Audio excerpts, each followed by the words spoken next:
excitement, Morris? The Commissioner's been asking for you for hours. It's the Herncastle Moonstone. Moonstone? Oh, yes, that famous yellow diamond that's been getting so much publicity lately. That's it. You'd better go straight in.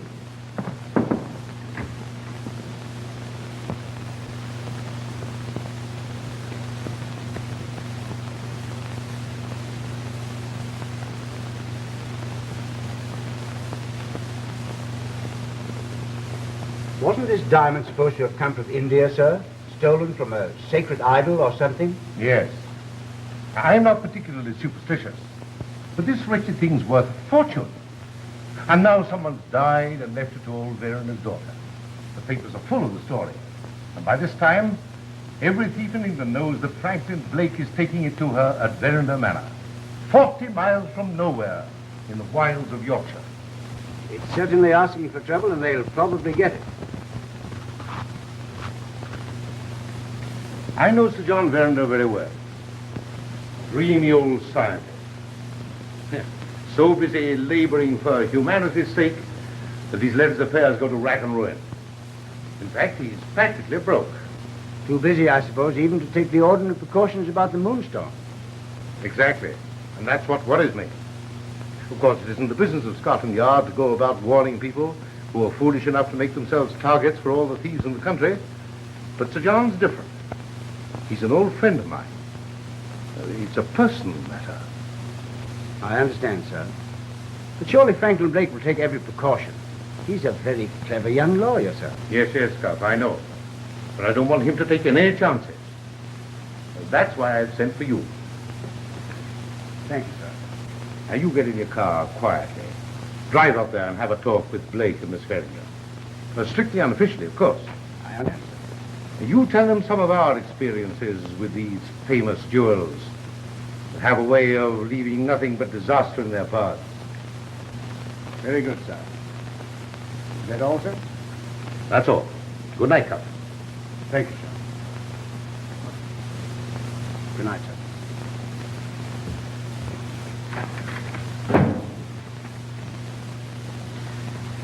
Verena Manor of all places.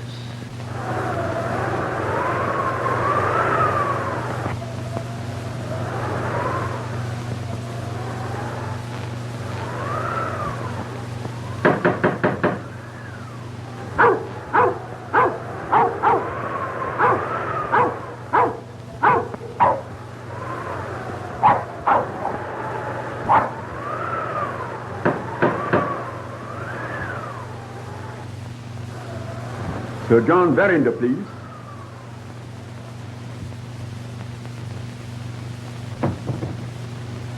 Mr. Kyle Van Lacker from London. Yes. Yes, I know. Why, Rosanna, what are you doing here? Please. Please, Van Lucker. Don't tell Sir John. The housekeeper. Yes, Sir John is in. Who shall I say is calling?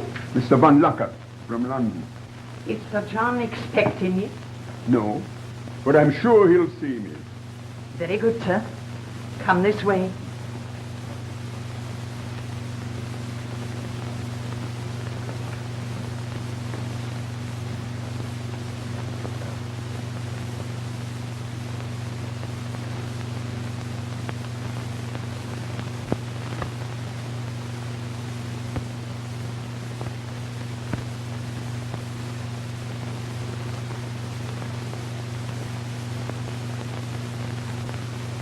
I come here for the money you owe me already, and you ask me for another £1,000? What kind of a fool do you think I am? Van Lacker, please. My daughter will hear you. Ah, my daughter. My business is to lend money and to foreclose when people can't pay up. I cannot support your impoverished estate indefinitely. My dear Van Lacker, you can't be serious. Come now, sit down. Let's talk this matter over quietly. Talk this matter over quietly. There's always talk and talk and talk. With me, money talks.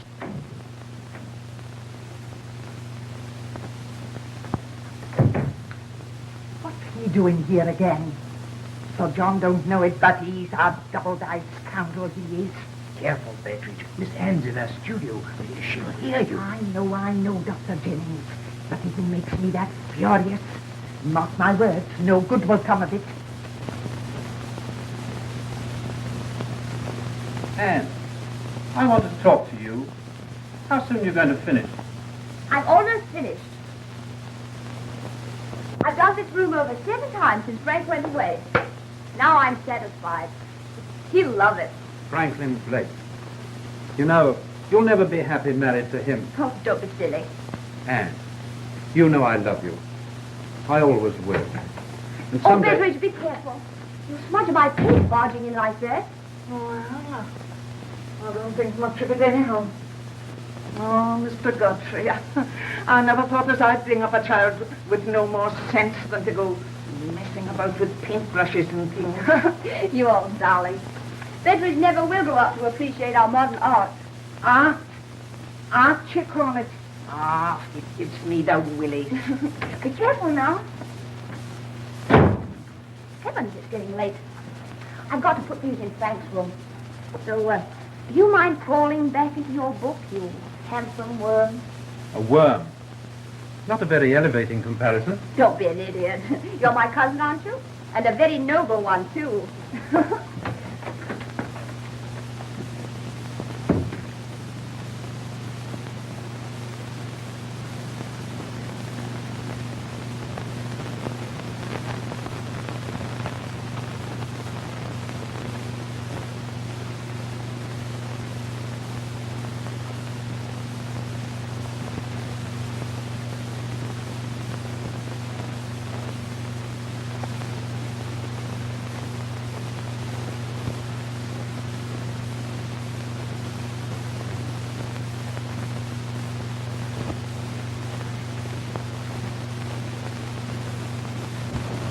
This Moonstone is a very valuable gem. It should enable you to meet your debts. But it belongs to my daughter. Very well. I shall be glad to take it off her hands. In payment for the 5,000 you owe me, and let's say for 3,000 more. But you assume that I would bargain with my daughter's property? Don't be absurd.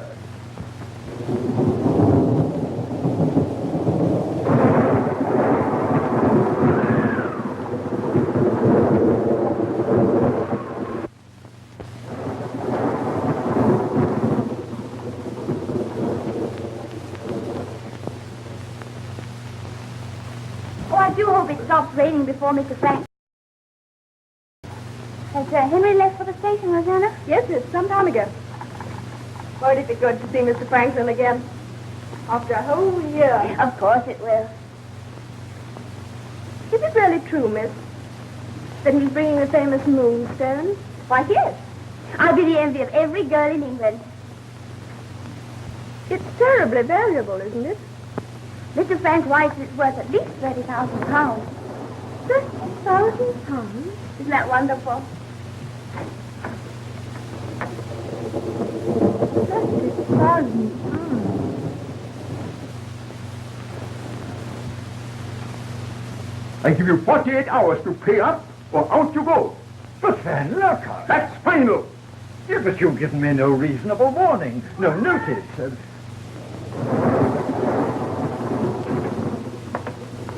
Oh, I'm so sorry. I didn't know you had a visitor. It's all right, my dear. Come in, come in. I want to introduce an old friend of mine, Mr. Van Locker, my daughter, Anne. How do you do? This is a pleasure. Had I known you have such a delightful surprise down here, Sir John, I would have called sooner at my doctor's. There you are, Father. I told you you'd allow me a trip to London at least twice a year, just to show me off. I agree, absolutely. There you go again, bewitching even my patients into flattery when... Well, according to you, I have the face of a turnip and the temper of a witch. Oh. I know all his answers, Mr. Van Locker. That's his test. There now, run along, my dear, and tell Betteridge that Mr. Van Locker will be with us for dinner. Oh, what's that? Oh, we'll be delighted. Oh, dear, what a storm. Frank will have a terrible time getting from the station. I'll see you at dinner. I may tell you, Van Locker, that my daughter knows Quiet. nothing...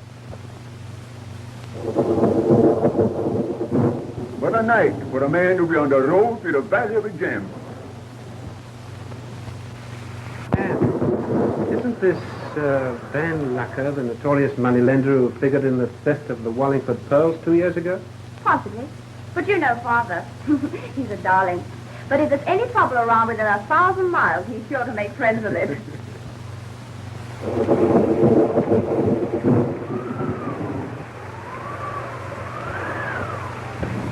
Oh, hello, Beveridge. Hi. All the better for seeing you, sir. And you, Roseanne, how are you? Fine, thank you, sir. Lost. Frank. Afraid you must be soaked to the skin. Oh, no, I'm all right. Anne! Oh, Oh, darling. oh, it's so good to have you back. It's been a century, hasn't it? 2 centuries. 3 centuries. A dozen centuries. Hello, Godfrey. How are you? Splendid, thanks. Oh, Godfrey's down for a holiday. Oh? He came down from London yesterday.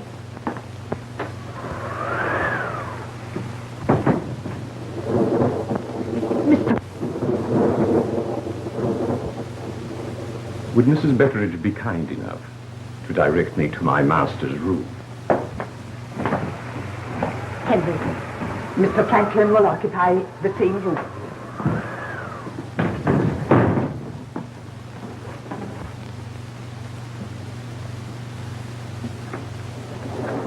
Why, you're nervous, darling.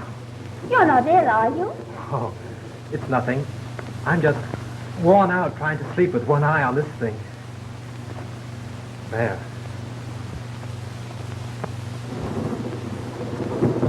Godfrey. Godfrey, look.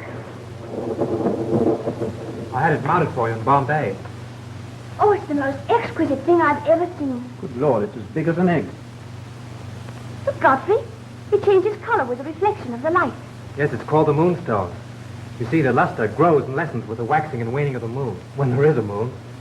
Oh, it's beautiful. I'll never let it out of my sight. Oh, but Anne, dear, you must have it put away in a bank vault at once. It's crazy to keep a thing like that lying around the house, a target for thieves. Oh, but darling, you're not serious. Oh, yes, I am. Aren't you being a little melodramatic, old man? Oh, you think so? Oh, Frank, you're imagining things. You're tired, worn out. I'll have to have Father look you over. Come along. Oh, no, Anne, I'm all Oh, right. I want you all to myself. I have a surprise for you. You'll excuse us, Godfrey? Young man, you're about to gaze upon a sight that will complete.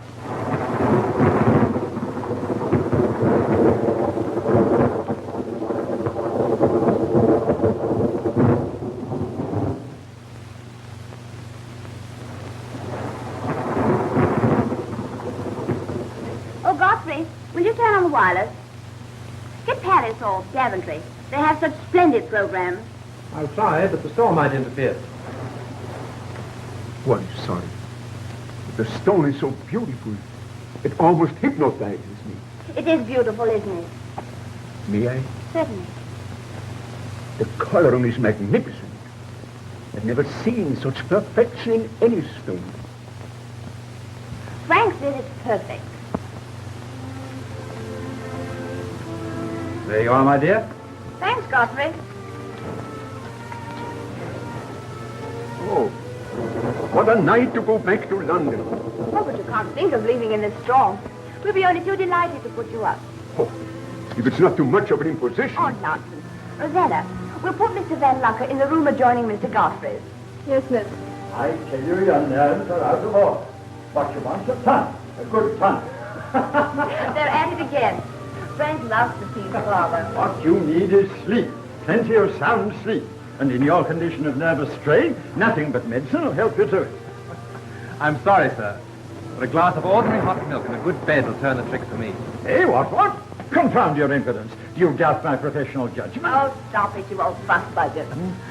Frank's only teasing. Of course I am. Where's your sense of humor, Sir John? Hey, what? Ah, I see what it is. It's that cursed Moonstone. First it gets on this young turnip's nerves because he had to carry it in his pocket, and now it gets on Oh, yours. Father, that's absurd. You're all worked up over the silly superstition that misfortune dogs the footsteps of anyone possessing the Moonstone. Why, it's ridiculous. Come on, sit down.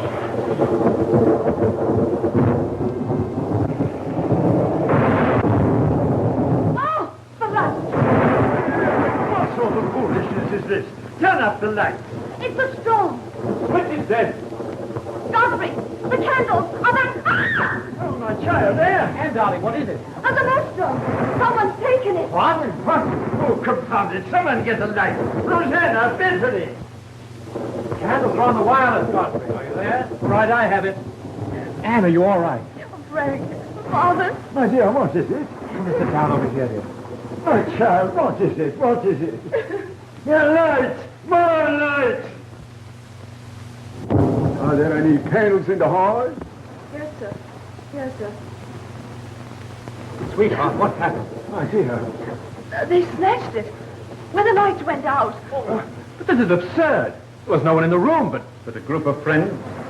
But there seems to be a thief among us. What sort of business is this? In my house? Oh, Father, please.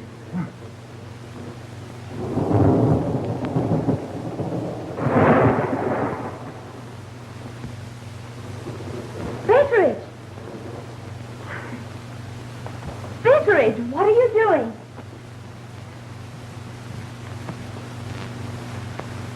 Are you sure there's enough light now, miss, to keep a sharp eye on everyone? What are you talking about?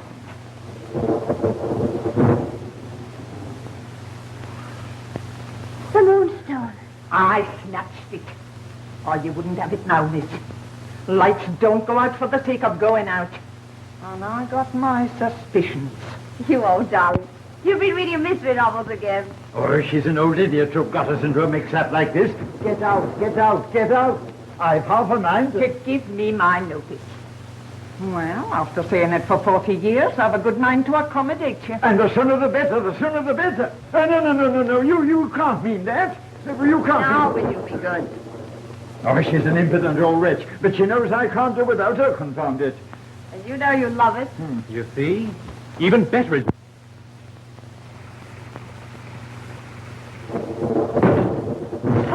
Sir John, ma'am. My wife. She's ready. She is in great Sir pain. John can't go out on a night like this. I'll send Dr. Jennings. But Sir John promised my wife. So I did, Sutter, so I did. And not for the world would I let anyone else have the honor of introducing our next blacksmith to prison. But, Father, you can't go out in this storm. No, what did you come in? I come in the baker's cart. That's very good. Wait. It'll be the death of you.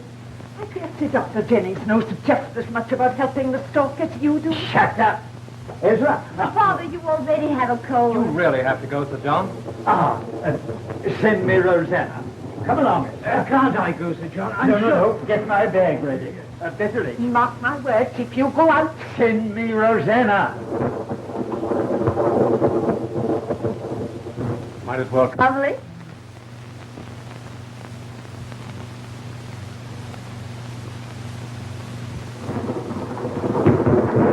it should be forbidden by Act of Parliament for babies to arrive on a night like this. Oh, stop fretting, Betty.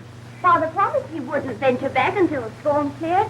All the same, he'd have a fit if he knew you were sleeping with that thing under your pillow, instead of burying it down in the cellar or something. Oh, don't be silly. You speak as if this were a hotel or a railway station full of thieves. It might well be, for all my suspicions. Be careful of the paint, Betteridge. It's still wet.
my pet this glorious morning.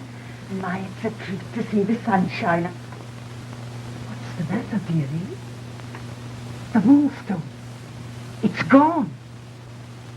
Yes. It's gone. You mean it's been stolen? Someone took it right from under you? I don't know. Dearie, what is it? You look as if you'd seen a ghost. Are you sure it's been stolen? I don't know. Mr. Franklin! Sir John! Mr. Franklin! Mr. Godfrey!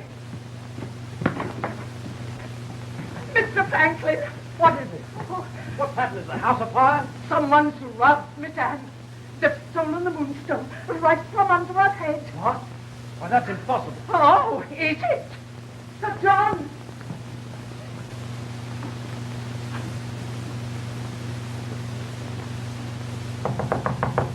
Sir John! Sir John! Anne, don't look at me like that. Tell me what happened. I don't know. Miss Anne!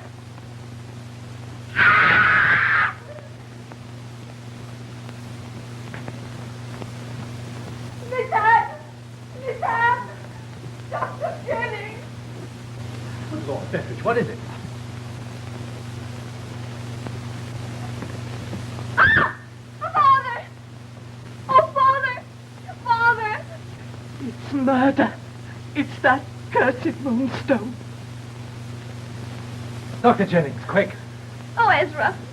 Ezra, he isn't dead. Steady, darling, steady. No, he's alive. Pneumonia, I think. Franklin, give me a hand. He evidently tried to help himself and collapsed. Oh, my darling. Look at his clothes, they're soaked. Hot water, Bettridge, and turn the switch on the sterilizer. I can't. The electric current's off. Then boil some, hurry. And clear the room, please. Clear the room. Anne, darling. Oh, get out. All of you, get out. Anne. Oh, can't you understand plain English? Dr. Jennings said clear the room.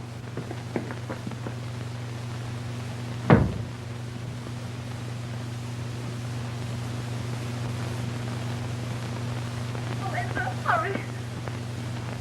She's hysterical. Well, don't stand there like a stuffed owl. We've got to do something to recover that confounded Moonstone. Yes, I know.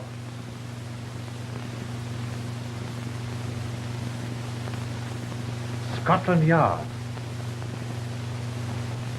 I'll try and get Inspector Cuff. He's a friend of mine.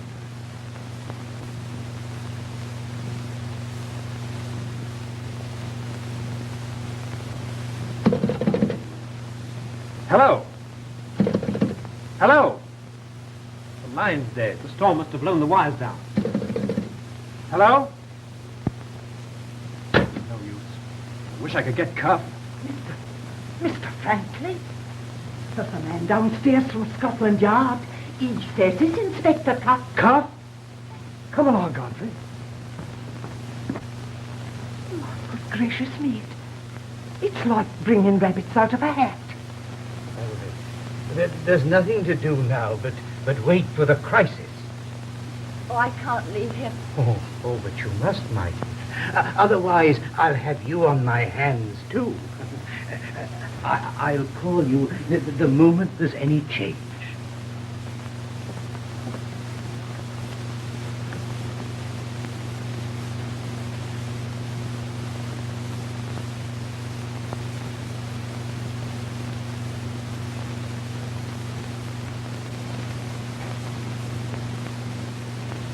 You say the smear was not there last night when you left your mistress?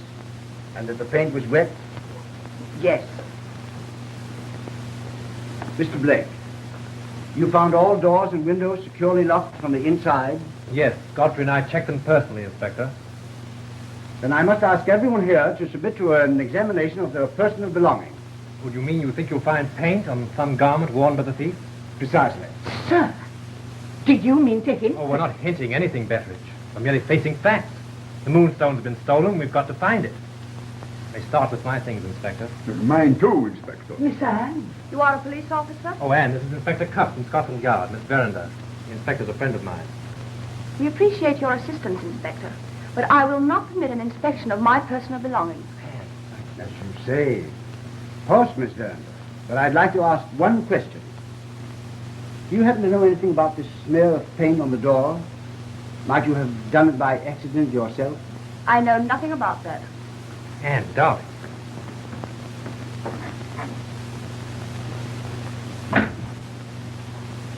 I want to talk with everyone in the house, individually. I'll begin with you. Yes.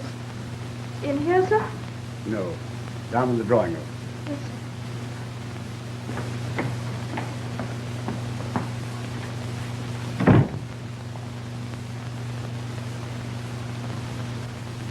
The last time I saw you, Rosanna Spearman, you were in prison for theft.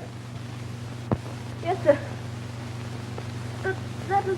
And the pearls you stole at that time were found afterwards in the possession of Carl Van Lucker, a moneylender, were they not? Yes. But... You're very grateful to your benefactress, Miss Verinder, aren't you? Yes. Of course. Even to assisting her in anything she might ask? Yes. Well, that would depend. Has Van Lucker, since coming here, acknowledged that he knows you? No. No, sir. You know what it means to be an accessory to crime, even though it were proved you were actuated by gratitude. Yes. Oh, yes. It isn't very pleasant in prison, is it? No. No. You know that the yellow diamond, called the Moonstone, was originally stolen from a sacred idol in an Indian temple. I've heard that many times. Isn't it a fact, Yandu, that every native of the faith has dedicated himself to restoring the sacred gem to the temple? That has been the tradition for many generations. But it doesn't touch me, sir. Why not? Because I have adopted the Christian faith. But when you entered Mr. Blake's service, you knew he was taking the Moonstone from India, didn't you? Yes, I did. That'll be all. Thank you, sir.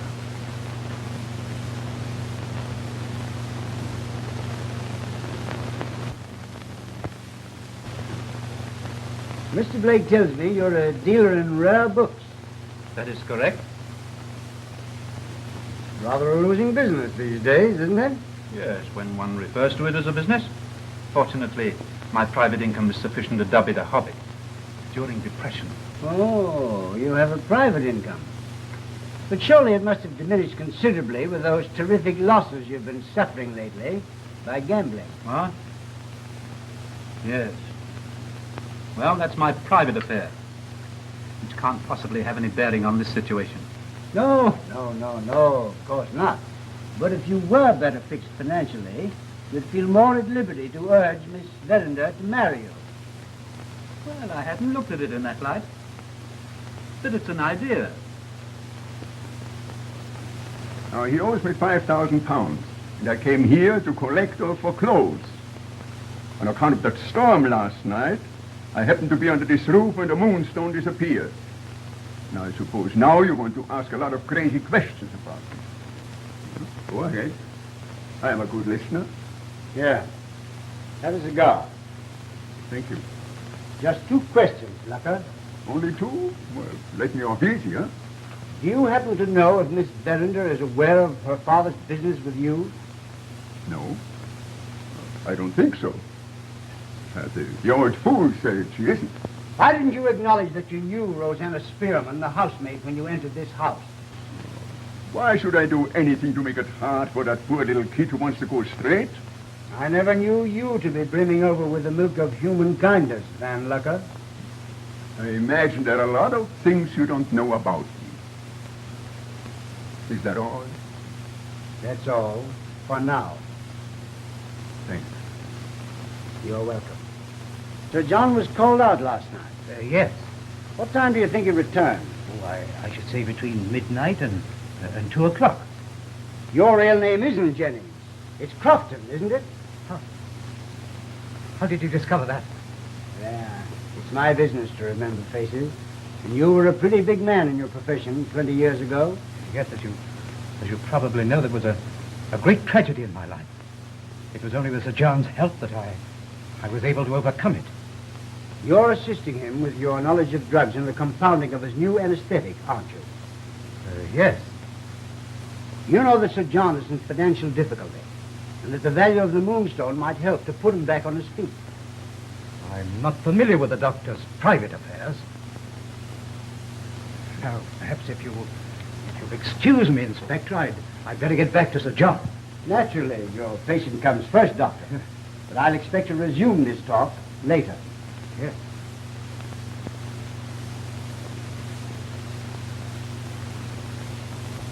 Now, Mrs. Beatrice, are you sure you had no occasion to enter Miss Verender's studio this morning before you discovered her there, beside the bed?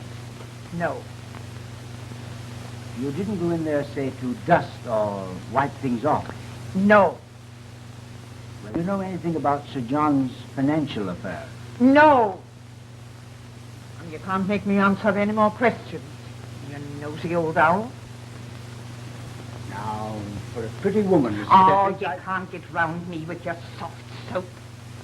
I'll have you know I've been in service in this house for 40 years. I know my young mistress. And if 100 Moonstones was lost, stolen or strayed, I know how and when to keep my mouth shut. Same as she.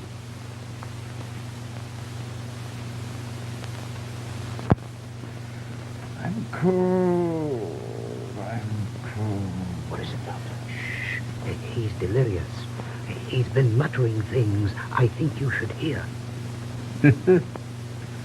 Another little blacksmith. Oh, that young ass, Franklin. What he wants is sleep. Sleep. Hot milk. I'll give him hot milk. Rosanna. Ginger it up with some RTH. That'll sing your little sweet eyes. Rosanna! What's RTH?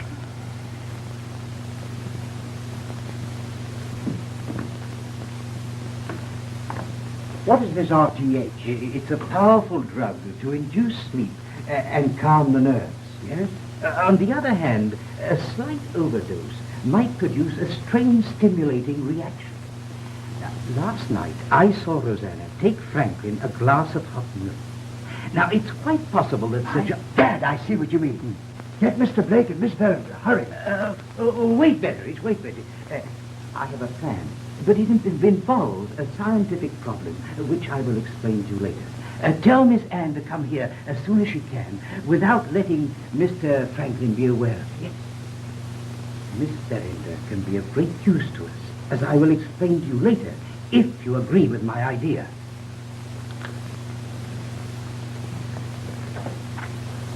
And every sensory impression which has once been recognized by the perceptive consciousness is registered, a photograph, so to speak, on the brain, and may be reproduced at some subsequent time.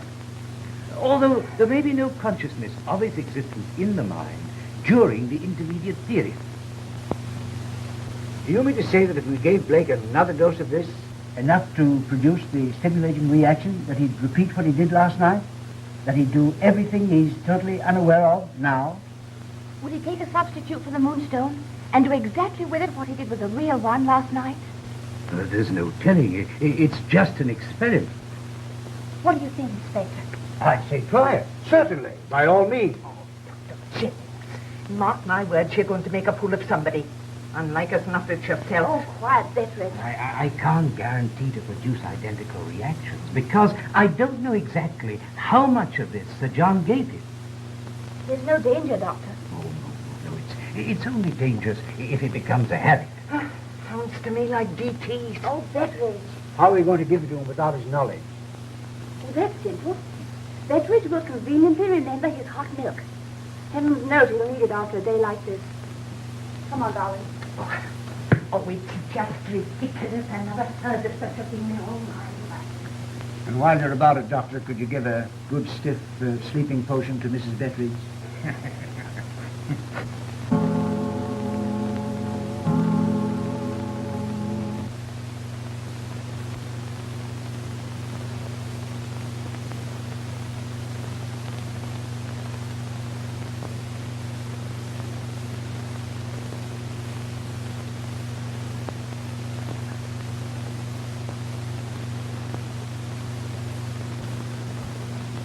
Oh, this necklace will make a perfect substitute for the Moonstone. Well, all we need now is last night's storm to complete this crazy play acting. If you don't behave yourself, I'll send you to your room. All the same if he does walk.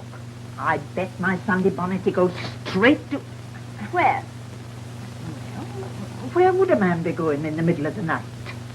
Mrs. Betteridge. You ought to be ashamed of yourself when we're trying to find the Moonstone and help Frank out of his dilemma. Well, nobody ever found anything in their sleep, except a nightmare. Bad business. Bad business.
To do, sitting here all night. Nothing's going to happen anyway. Quick, get behind the curtain. All right. Be quiet.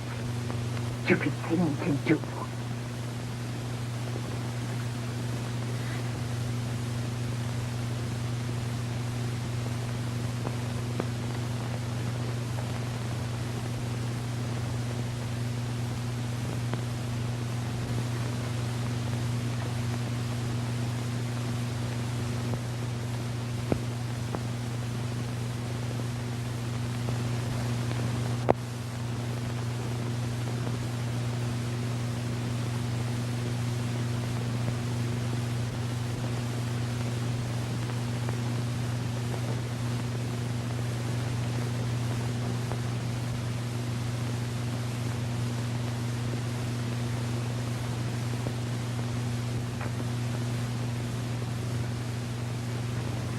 Got it.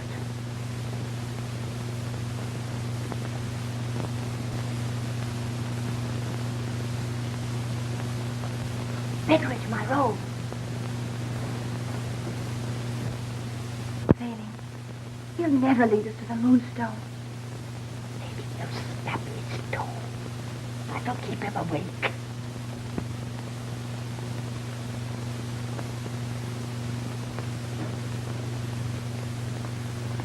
Ezra, he's...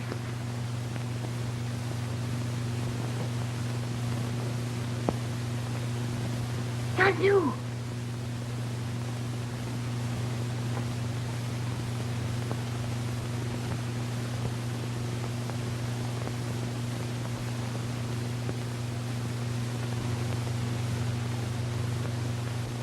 Godfrey. Godfrey. Take this wretched thing. Hide it. place is full of thieves.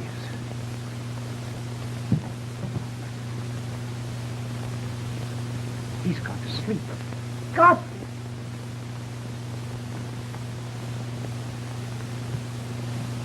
Godfrey and Van Lucker. My gad, I knew it all the time. You did? And you let them thieves get away? My. Aren't you the little Sherlock? Mrs. Betteridge, go down to the river and pull the water over your head. Being a perfect lady, I'll give you the last word.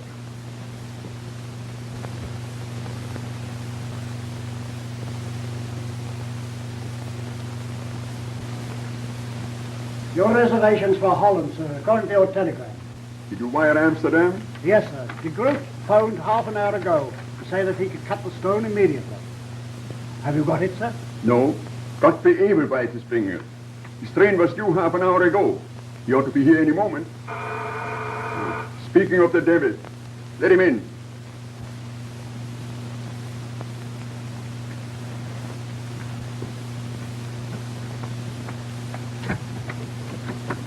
Here, hold your horses.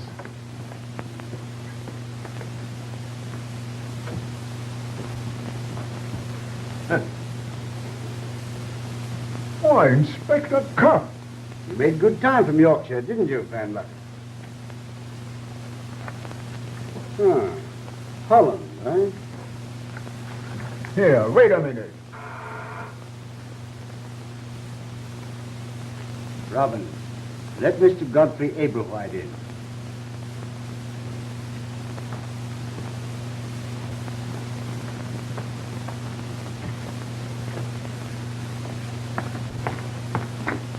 Please take your hands off me.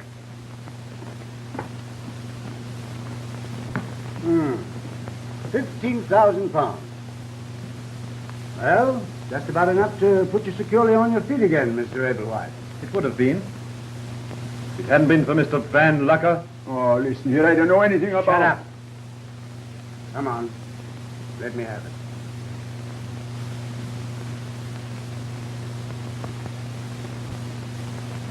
Well, there go my matrimonial prospects.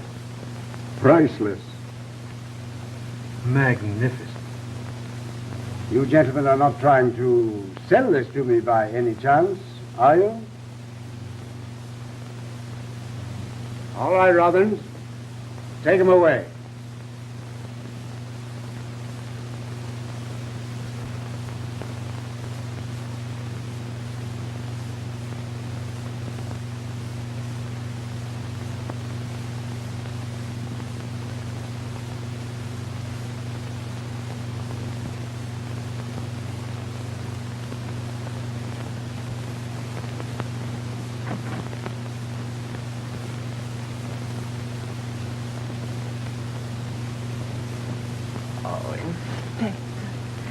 Isn't that grand? Yes, Mrs. Betteridge. Those were the days. Remember?